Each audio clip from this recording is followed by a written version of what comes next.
It was a gala night in Los Angeles, December 2024, when two of the greatest NBA legends met for a conversation that would change the course of a career and redefine the concept of athletic legacy.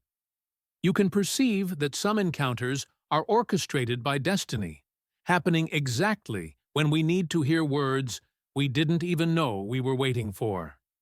The event was the 75th anniversary of the NBA All-Star Weekend, a grand celebration at the Beverly Hills Hotel, bringing together legends from all eras. Basketball personalities circulated through the main hall, sharing stories, laughing at old memories, and celebrating decades of athletic excellence. But amid all that festivity, Steph Curry seemed to be carrying an invisible weight that few could perceive. At 36 years old, Steph was at a crossroads that every great athlete eventually faces. Reporters constantly bombarded him with the same question. "Steph, when are you going to retire?" The equal pressure was constant, almost suffocating. Analysts debated whether he should go out on top to preserve his legacy. Former players gave unsolicited opinions about the right time to hang up the sneakers. Curry still has some good years left, some said. He should leave now, while he's still on top, others argued. The noise was deafening, and Steph felt as if everyone had an opinion about his life, except himself. That night, wearing an impeccable navy blue suit, Steph circulated through the event with a polite smile, but any attentive observer could notice that his usual energy was slightly diminished. He responded to retirement questions with evasive answers, changed the subject when possible, and was clearly tired of being treated as if he were a relic on display. How is it possible that someone at the absolute peak of their abilities is constantly pressured to consider the end? Steph was living this cruel paradox, still dominating courts, still breaking records, still being a force of nature in basketball, but being treated as if his best moment had already passed. "Steph!" a familiar voice called from across the hall. It was Magic Johnson, at 65 years old, walking toward him with that characteristic smile that had captivated fans for decades.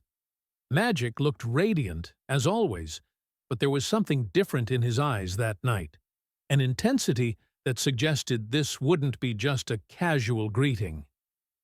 "Magic," Steph responded, genuinely happy to see one of the people he most respected in basketball.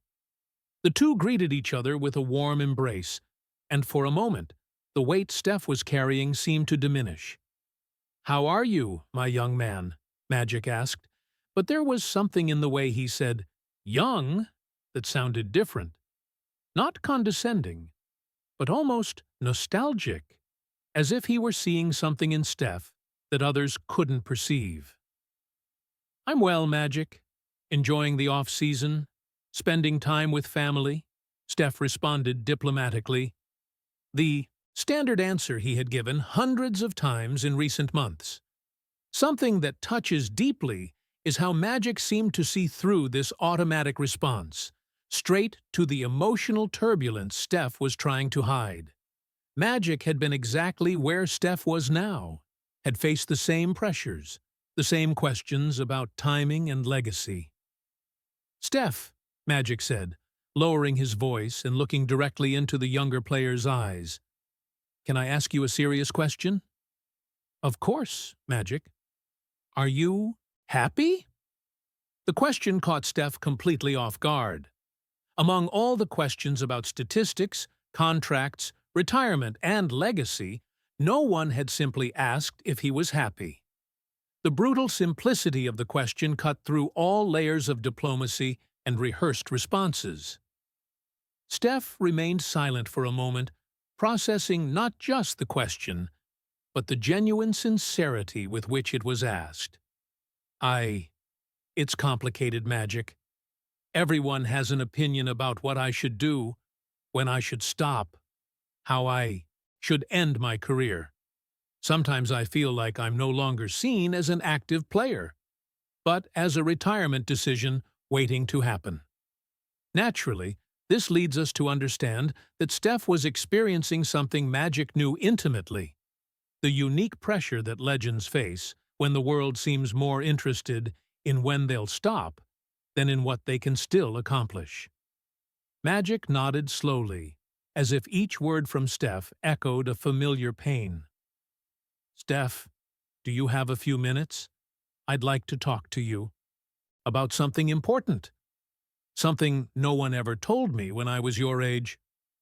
There was a gentle urgency in Magic's voice that made Steph realize this wouldn't be a casual conversation about basketball or business. It was something deeper, more personal. "Sure, Magic. Where do you want to talk?" Magic looked around the bustling hall, full of loud conversations and effusive laughter. "Let's go somewhere more private. What I have to tell you is too important to be interrupted." The two walked discreetly to a small seating area adjacent to the main hall. It was a more intimate space, decorated with leather sofas and soft lighting, where a few guests conversed in lower tones. Magic chose two isolated armchairs in a corner, away from curious ears. How is it possible that a simple invitation to talk can carry so much emotional weight? Steph felt he was about to receive something valuable, not just advice, but wisdom earned through experience that only someone who had walked a similar path could provide. "Steph," Magic began after both had sat down, "I'm going to tell you something I've never told publicly. Something I regret to this day, and that I don't want you to go through the same experience." Steph leaned forward, immediately sensing he was about to receive something rare: the genuine vulnerability of a legend, admitting not triumph, but regret. "When people talk about my career," Magic continued, "they always mention the 5 championships, the 3 MVPs, the magical moments. But there's something they don't know, something that has haunted me for decades. What impresses most is how Magic was about to strip away all the public narrative and reveal a truth more personal and painful than any defeat on court. I retired too early, Steph. I'm not talking about 1996, when I briefly returned. I'm talking about my original decision to retire in 1991. I was 32 years old and was in my absolute prime." Steph frowned, confused. "But Magic, you retired because of HIV? It was a medical circumstance, not a choice." "Yes and no," Magic said, shaking his head slowly. "HIV was the trigger, but the truth is I was already considering retirement before the diagnosis. I was afraid, Steph. Afraid of no longer being the same. Afraid of declining. Afraid of tarnishing the legacy I had built." You can perceive that Magic was admitting something that few great athletes ever acknowledge publicly. That fear, not circumstances, often drives premature retirement decisions. "I was on top of the world in 1991, Magic continued, his voice carrying the weight of decades of regret. We had just lost in the finals to the Bulls, but I was still playing at an elite level, still was effective, still was contributing significantly. But every small mistake, every off night, every sign that I wasn't 25 anymore, started to terrify me." Steph listened in silence, recognizing some of these same fears in his own recent experience. "The external pressure started early for me, too," Magic said. "People started asking when I would retire, whether I should go out on top, if I was holding back younger players. And instead of blocking out that noise, I started to internalize it. Something that touches deeply is realizing that even someone as confident and successful as Magic Johnson had struggled with the same insecurities about aging and performance decline that plague every great athlete. So when the HIV diagnosis came," Magic continued, part of me almost felt relieved.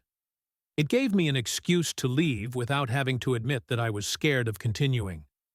It was easier to accept a medical condition than to admit that I was running away from my own fears. The confession was devastating in its honesty. Steph could see that sharing this was painful for Magic, but also that he felt compelled to share it. "Magic," Steph said softly. "You have nothing to regret. You had an incredible career. You're a legend." "Steph," Magic interrupted gently, "let me finish the story first, because what I learned after leaving early is what I really want you to understand. How is it possible that regrets could become wisdom, that personal pain could transform into guidance for others?" Magic was about to transform his own disappointment into a gift for Steph. "For years after my retirement," Magic said, "I watched other players, some great, some good, who played longer than I did. And slowly, I began to realize that I had made one of the biggest mistakes of my life." Steph waited, sensing that a crucial revelation was coming. "I realized that I hadn't just left basketball early. I had abandoned my gift while I still had years of contribution left. I had let fear rob me of time that I could never get back. And worse yet, I had set a precedent that other great players would follow, believing that leaving at the peak was somehow noble." Magic paused, letting the weight of his words settle. "Steph," he said, leaning forward and making direct eye contact, "I don't want you to make the same mistake that I made. You still have years of greatness left, and I'm going to tell you something that might change how you think about retirement forever." And with those words, Magic Johnson was about to share a philosophy that would fundamentally alter Steph Curry's perspective about legacy, timing, and the true meaning of going out on your own terms. Magic Johnson leaned back in the armchair as if he were gathering decades of stored pain to transform them into wisdom. The hall around them continued animated with conversations and laughter, but in that isolated corner, the world had reduced to two legends, sharing truths that rarely see the light of day. "Steph," Magic began, his voice carrying a weight that Steph had never heard before, "I'm going to tell you about the biggest regret of my life, and it's not what you imagine. You can perceive that certain confessions have the power to recontextualize decades of public history, revealing layers of emotional complexity that remain hidden behind official narratives and celebratory documentaries. People always congratulate me for going out on top," Magic continued, making air quotes with his fingers. "They say I was smart, that I preserved my legacy, that I chose the perfect moment. But the truth is that I didn't go out on top by intelligent choice. I went out because of fear." Steph leaned even further forward, realizing he was about to hear a version of the story that Magic had probably never shared publicly. "In 1991, I had just turned 32, Magic said, his eyes distancing as if he were reliving those moments. "Physically, I was still strong. Mentally, I still read the game better than anyone. I could still control a game from start to finish. But something had changed inside me. How is it possible that fear can corrode even the most confident minds?" Magic was revealing that behind all his public bravado and confidence, there existed a human vulnerability that few great athletes admit. "Throughout the entire 1990 to 91 season," Magic continued, "every time I committed a turnover, every time I missed a shot in crucial moments, every time a young player made a play better than mine, a voice in my head whispered, 'You see, you're losing your timing. You're getting old. Better leave before everyone notices.' Something that touches deeply is realizing How even someone with Magic Johnson's legendary self-confidence can be tormented by internal doubts that completely contradict their external performance. "I was having one of the best seasons of my career," Magic admitted, shaking his head with retrospective incredulity. 22.3 points, 12.5 assists. We took the Lakers to the finals. But instead of celebrating, I was obsessed with signs of decline that maybe didn't even exist. Steph nodded, recognizing aspects of this experience in his own recent journey. "Magic, but every player goes through that. It's normal to have some insecurities about aging." "It's normal to have the insecurities," Magic interrupted gently. "But it's not normal to let those insecurities dictate the biggest decisions of your life. And that's exactly what I did." Naturally, this leads us to understand that Magic was distinguishing between having natural fears about aging and allowing those fears to become the determining factors in choices that will affect the rest of our lives. "We lost that final to the Bulls," Magic continued, "and even though it was a competitive series against a team at their peak, I started to interpret every difficult moment as evidence that my time was over. Jordan was rising. I was not declining, but not rising at the same speed. And that terrified me."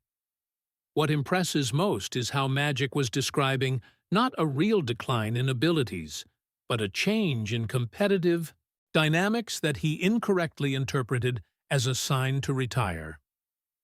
"During the summer of 1991, Magic said, I started listening to external voices more than my own intuition. Analysts talking about passing the torch, about going out in grand style, about how it would be tragic if I continued and was no longer dominant." Steph shook his head, recognizing exactly these same pressures in his current experience. "And then," Magic paused, as if the next part was the most difficult to tell, "the HIV diagnosis happened. And I'm going to tell you something I've never admitted publicly before." The intensity in the air increased perceptibly. Steph realized he was about to hear something Magic had kept for more than 3 decades. "When I received the diagnosis," Magic said slowly, "obviously, I was devastated. My life changed completely. But there was a moment, in the first weeks after discovering, where a very small part of me felt relieved." How is it possible that devastating news could generate relief? Steph waited in respectful silence while Magic navigated through this complex confession. "Because finally I had a noble reason to retire," Magic explained, his voice loaded with regret. "I no longer needed to admit that I was afraid of no longer being the best. I didn't need to face the possibility of gradual decline. I could leave as a hero, as a victim of circumstances beyond my control." You can perceive that Magic was admitting something extraordinarily difficult, that he had used a personal tragedy as a shield against professional fears that were consuming him. "But Steph," Magic continued, "in the years that followed, when I started to process everything, I realized I had made a terrible mistake. Not about how I dealt with HIV, that was a matter of health and family, but about the decisions I was contemplating even before the diagnosis." Steph remained silent, allowing Magic to continue his journey through these painful memories. "In 1992, when I returned for the All-Star Game, I felt something I didn't expect," Magic said, his eyes brightening with the memory. "I felt that I could still play at the highest level. The body responded, the mind was sharp, the passion was still there. And I realized that maybe I had retired not because it was time, but because I was afraid it was time." Something that touches deeply is realizing how Magic was discovering, too late, that he had confused, anticipated, fear with present reality, robbing himself of years of contribution he still could have given. During my brief return in 1996, Magic continued, I confirmed my worst fears, not about my ability, but about my decision. At 36 years old, after 5 years away, I could still have respectable averages. Imagine if I had never stopped. Magic, Steph said softly. But you couldn't have known. The circumstances were unique. No, Steph, Magic said firmly. That's the excuse I've given myself for decades. The truth is simpler and more painful. I let fear make a decision that should have been made by reality. Naturally, this leads to the heart of the lesson Magic wanted to transmit. The crucial difference between making decisions based on future fears versus making decisions based on present capabilities. You know what I regret most? Magic asked, but it was clearly a rhetorical question. It's not having lost a few more years of career. It's having established a BDI precedent that other great players would follow. Steph frowned, not completely understanding.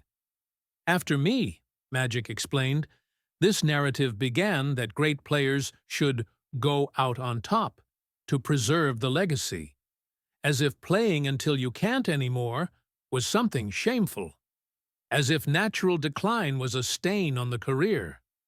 What impresses most is how Magic was connecting his personal decision to a broader cultural change in sport, taking responsibility for influencing future generations of athletes. Michael Jordan retired at 30 in 1993, Magic continued. He returned, of course, but even so. Barry Sanders retired at 30 at his peak. Jim Brown at 29. How many great talents did we lose because they thought going out on top was more important than maximizing their contribution? Steph was beginning to see where Magic was going, but still didn't completely understand the application to his own situation. Steph, Magic said, shifting to a more direct tone, you're 36 years old. I retired at 32. You're still playing at the highest level, still breaking records, still being a decisive factor in important games. And even so, people are pressuring you to consider retirement? Yes, Steph admitted. It's constant. Every day someone asks about my plans, about when I'm going to stop, about going out in grand style. And how does that make you feel? Magic asked. Frustrated, Steph responded honestly, because I still love playing. I still feel competitive. I still believe I can contribute significantly. But sometimes I wonder if I'm being stubborn or realistic. Something that touches deeply is realizing that Steph was living exactly the same internal conflict that had tormented Magic decades before. The tension between personal intuition and external pressure about retirement timing. Steph, Magic said, placing a hand on the younger player's arm, I'm going to tell you what no one told me when I needed to hear it. I'm going to give you the advice that could have changed my career and my life. Steph prepared to receive what would clearly be the core of the wisdom Magic had come to share. Great players don't retire when they stop being the best in the world, Magic said slowly, each word loaded with decades of reflection. They retire when they stop being able to contribute significantly. And there's a huge difference between those two things. How is it possible that such a simple distinction could be so revolutionary? Magic was offering Steph a new framework for thinking about retirement timing that could change everything. You can still play at the highest level, Magic continued. You're still among the best players in the world. Why the hell would you be considering retirement now? Because, Steph began, but paused, realizing he didn't have a really good answer to that question.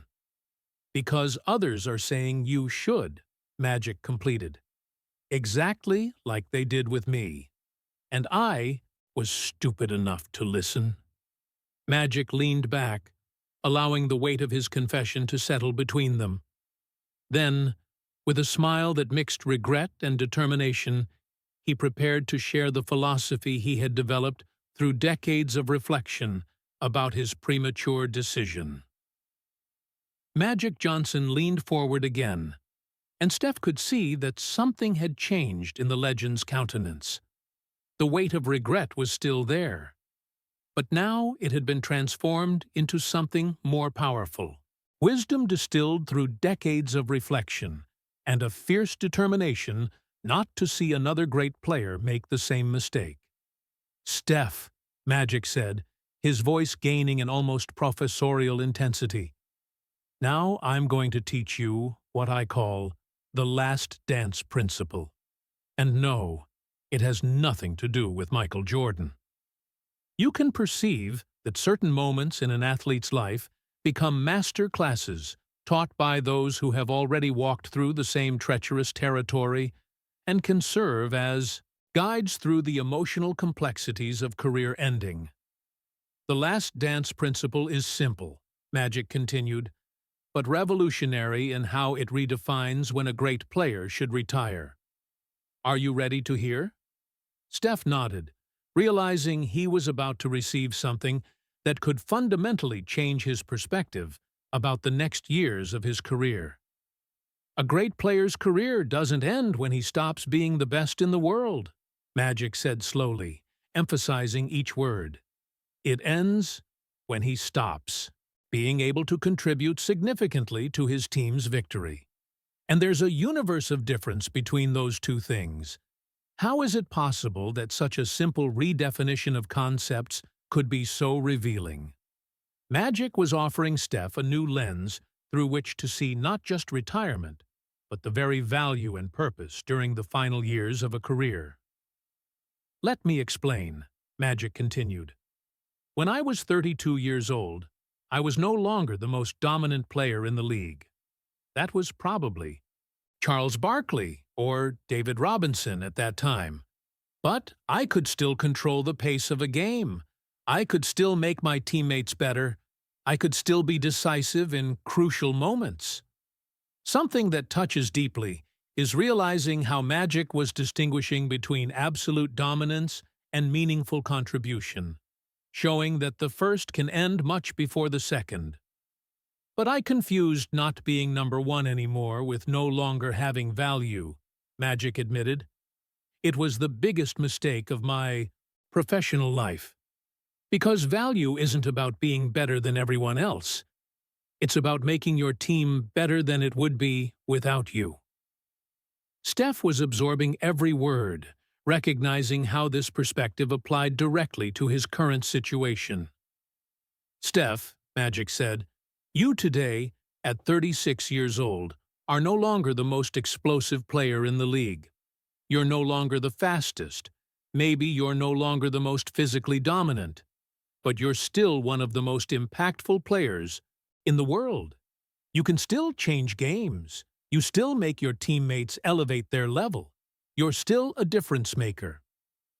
Naturally, this leads to the understanding that excellence and impact can persist far beyond the absolute peak of physical abilities, especially for players whose greatest strength was always basketball IQ and skill refinement. "Want to know who understood this perfectly?" Magic asked. "Tim Duncan. He played until 40 years old, and in the last years, he wasn't the dominant Tim Duncan of the early career. But he was still contributing to championships, still was making his team better." Magic paused to let the example sink in. "Kareem Abdul-Jabbar played until 42 years old," he continued. "In the last years, he wasn't the scoring machine of the 70s, but he was still contributing significantly to Lakers titles. Still had value, still had impact." What impresses most is how Magic was using specific examples to demonstrate that longevity based on contribution rather than domination had been successfully executed by other all-time greats. "And then there's John Stockton," Magic added with growing enthusiasm. "Played until 40. Jason Kidd until 40. These guys understood something I didn't understand. You don't stop when you stop being the best. You stop when you stop being valuable. Steph was beginning to see a new framework taking shape, one that completely redefined his assumptions about retirement timing. But magic, Steph said, thoughtfully. What about legacy? Everyone talks about preserving legacy by going out on top. How do you respond to that? Magic's expression shifted to something between frustration and sadness. Steph, that's the greatest lie that sports media has perpetuated in recent decades. The idea that gradual decline somehow diminishes what you accomplished in your prime. How is it possible that the natural aging process becomes viewed as something shameful rather than part of the human experience? Magic was challenging a cultural narrative that had influenced countless premature retirements. Think about it logically, Magic said. Michael Jordan at 40 with Washington wasn't the Jordan of the Bulls. Does that somehow make his 6 championships less impressive? Of course not. But sports media created this narrative that playing past your absolute prime somehow tarnishes legacy. It's like saying Picasso should have stopped painting when he wasn't revolutionary anymore, Magic continued, warming to his theme. Or that Frank Sinatra should have stopped singing when his voice wasn't what it was in his 30s. It's absurd when you apply it to any other field. Something that touches deeply is realizing how Magic was exposing a logical inconsistency in how society views athletic careers versus careers in other fields, where longevity and continued contribution are celebrated rather than seen as potentially damaging. Steph, Magic said, leaning forward with intensity, your legacy isn't fragile. 4 championships, 2 MVPs, revolutionizing three-point shooting. Nothing you do in the next years can diminish those accomplishments, but you can add to them. Add how? Steph asked. Mentorship on court, Magic replied immediately. Teaching younger players through example, showing that basketball excellence doesn't have an expiration date, proving that skill and intelligence can compensate for declining athleticism. Naturally, this leads to a completely new understanding of what constitutes legacy, not just peak achievements, but ongoing contribution and example set for future generations. And besides that, Magic continued, you still have specific goals that you haven't achieved yet. You want more championships. You want to prove that your style of play can age gracefully. You want to see how far you can push human potential in combining skill with longevity. Magic's voice gained urgency. Why would you deny yourself? And deny fans, deny the sport, a chance to see those questions answered? Just because some analysts think you should quit while you're ahead? What impresses most is how Magic was reframing Steph's potential continued career not as risk to legacy, but as opportunity for expansion of legacy in new directions. Let me tell you something else, Magic said. Some of the most beautiful moments in sports come during an athlete's twilight years. Jordan's shot in Utah wasn't when he was dominating. It was when he was 35, showing that greatness finds a way. Kobe's 60-point final game. Those moments are precious precisely because they show excellence persisting through adversity. Steph felt something shifting inside him as he listened, a weight he hadn't even realized he was carrying. The pressure to make a decision based on others' timelines rather than his own capabilities began to lift. Magic, Steph said slowly. So you're saying I should ignore all external pressure about retirement and focus only on my own assessment of my ability to contribute? Exactly, Magic said with enthusiasm. Trust your body, trust your skill level, trust your basketball IQ. When you feel that you can't contribute significantly anymore, then it's time to consider retirement. But not before.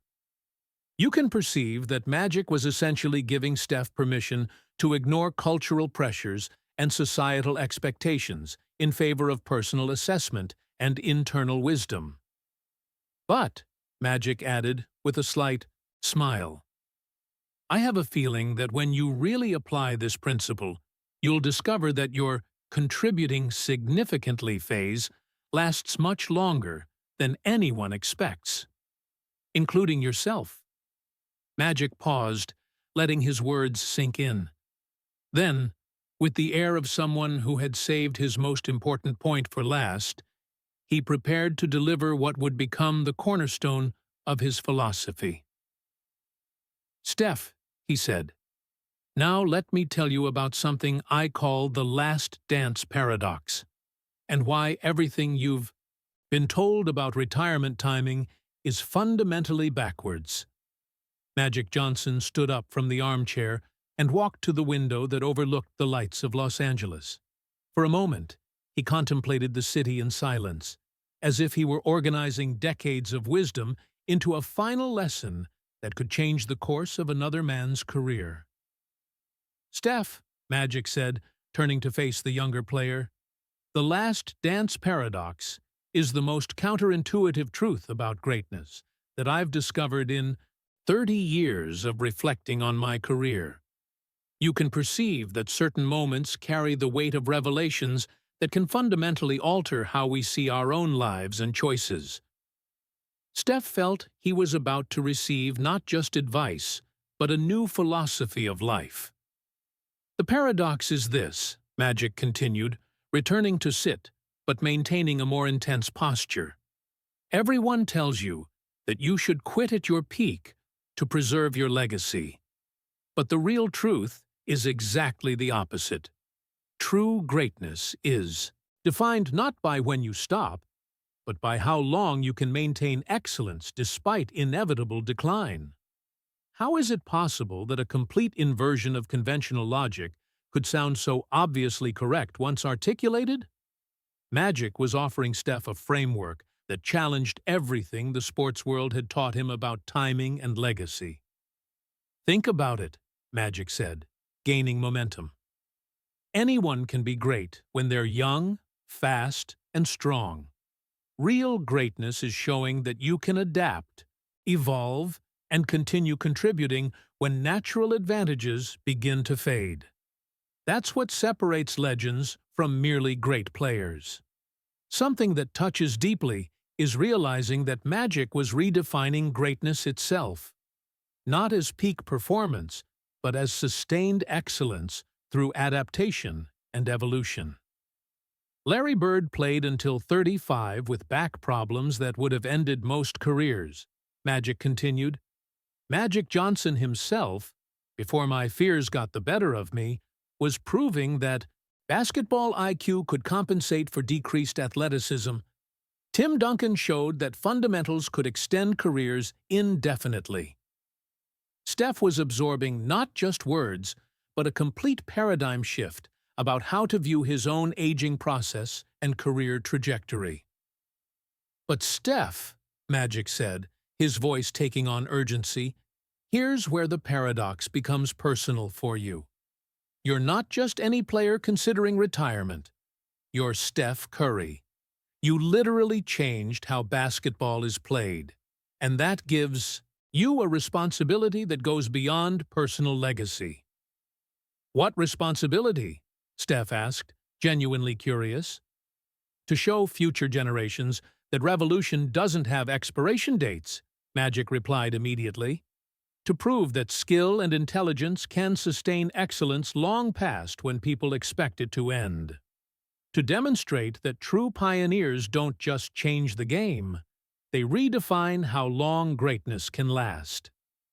Naturally, this leads to understanding that Steph's decision about retirement wasn't just personal but had implications for how future generations of skilled players would view their own potential longevity.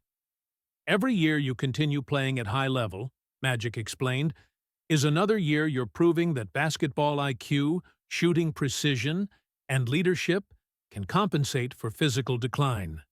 You're literally creating a blueprint for how skilled players can age gracefully.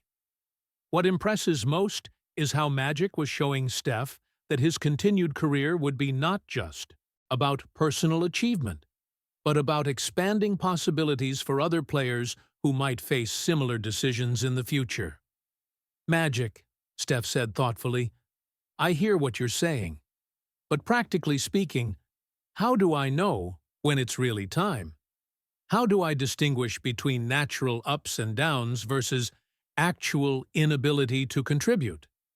Magic smiled, clearly having anticipated this question. That's exactly the right question to ask, and I have a very specific answer. Magic leaned forward, preparing to share what would become Steph's decision-making framework. You'll know it's time when three things happen simultaneously, Magic said, counting on his fingers. First, when you're no longer enjoying the process. Not just bad games, but lost love for competition itself. Second, when your teammates and coaches start consistently looking to others in crucial moments instead of you. Third, when your individual skills have declined so much that you can't execute at NBA level anymore. How is it possible that such clear criteria could provide such relief? Steph felt like a weightlifting as Magic offered concrete benchmarks instead of vague cultural pressures. But Steph, Magic continued, I bet if you honestly assess yourself against those three criteria right now, you'll realize you're nowhere close to meeting them. Steph thought carefully. You're right. I still love competing. My teammates still look to me in big moments, and my shooting and playmaking are still elite level. Exactly, Magic said with satisfaction. So why are you even considering retirement? Because other people think you should? Because some arbitrary age number? Because media creates narratives about perfect timing? Something that touches deeply is realizing how much emotional energy Steph had been wasting on external pressures rather than focusing on his own capabilities and desires. I think, Steph said slowly, I've been listening to everyone except myself. And when I actually listen to myself, I know I'm not ready to stop. Now you're thinking clearly, Magic said. But let me give you one final piece of advice, probably the most important thing I'll tell you tonight. Steph prepared for what he sensed would be the culminating wisdom of their entire conversation. When you make the decision to continue playing, Magic said, don't just announce it. Use it as an opportunity to change the narrative about aging athletes. Speak publicly about why you're choosing to continue, what you hope to prove, how you want to redefine expectations. You can perceive that Magic wasn't just advising Steph to make a personal decision, but to use that decision as a platform for broader cultural change in how society views athletic longevity. 3 months later, Steph would later reflect, I knew Magic's words had changed everything. The conversation that night ended with an embrace between two legends, but for Steph, it was really the beginning of a new chapter. When he returned home to Isha and the children, he found himself talking about basketball with excitement he hadn't felt in months. I was so focused on when to stop, Steph told Isha that night, that I forgot to ask myself why I would want to stop. And when I really think about it, I don't want to stop. I just felt like I should want to. In January 2025, Steph Curry shocked the sports world by announcing not retirement, but a contract extension through his 40th birthday. His press conference became legendary not just for what he announced, but for how he framed it. I've learned, Steph said to a packed room of reporters, that true greatness isn't about stopping when you're ahead. It's about continuing to contribute as long as you can make your team better. And I believe I have several more years of meaningful contribution ahead of me. How is it possible that a single conversation could ripple through an entire industry?